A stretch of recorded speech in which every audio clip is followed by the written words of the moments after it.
I have worn and ranked the new Kayali Oudgasm fragrance collection. It's an offering of 4 new layerable perfumes from Kayali celebrating oud, which is harvested as agarwood in Asia and has cultural significance in the Middle East. Framing a collection around oud is a bold move for the Kayali brand because ouds are known to be pretty intense, with incredibly strong projection and eternal longevity, giving off an odor that's earthy, smoky, woody, and resinous. I liken it to the smell of burning incense. So Kayali has launched 4 oud fragrances that each hero different ingredients: vanilla, coffee, tobacco, and rose. Here are the fragrance notes printed on the packaging. I bought the 10 milliliter bottles of each online because I think it's previewing online only before it hits Sephora. I'm a little confused by the notes because it gives me the impression that the fragrance characters might all mush together, because all 4 of them contain vanilla, 3 contain geranium, 2 contain rose, and 2 contain white musk. Well, rest assured they do not smell alike, and none are so intense that they aren't wearable. Let's get into the ranking and my accompanying rationale. Number 4, and my least favorite, Cafe Oud. It actually has a pretty weak projection overall and didn't really last on my skin after an hour. The initial wear smells a bit citrusy, maybe that's the geranium, and metallic, and a bit like fig Newtons or dried prunes or raisins. It doesn't really have a hook for me, and I don't know how anyone could really be in love with this fragrance. Maybe I'm missing something, but this is why I never like to evaluate any one fragrance in isolation.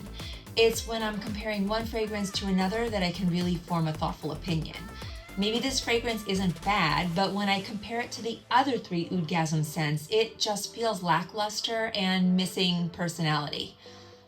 Number 3, Tobacco Oud.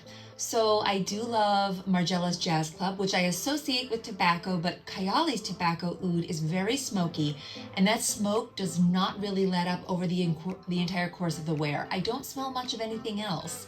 Eventually a bit of sweetness pokes through, and I think it's the honey, but this fragrance, sprayed liberally on my skin, gives me a headache over time, and I don't think it's super considerate to wear around other people.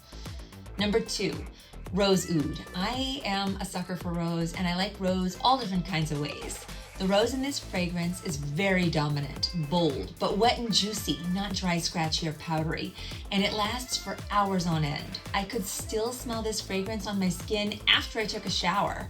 Some may say that the rose completely masks and overshadows the other notes, including oud, but I found this to be a pleasant wear. It's not something I can't live without though. Which leaves number 1, Vanilla Oud. This fragrance is special, addictive, exciting, and unique. I wouldn't say that the oud pops out at me so much, but I get a soft, powdery, clean element up front. I also get a flash of anise. Somehow there's something butyric in the initial wear, which I want to say smells like the way a coconut can come across in fragrances, but it's likely that it's just the toasty caramel nuttiness of praline. Vanilla Oud lasts forever on my skin and has an intoxicating, musky, powdery dry down that reminds me of a fragrance called Zhivago 24K, but a lot lighter. I don't know how much oud is really present in this fragrance, but I guess that doesn't really matter to me because a good fragrance is a good fragrance, and I would absolutely have no hesitation in recommending that you check this one out. I think this scent has permanent collection potential. I hope this review was helpful. Thanks for watching.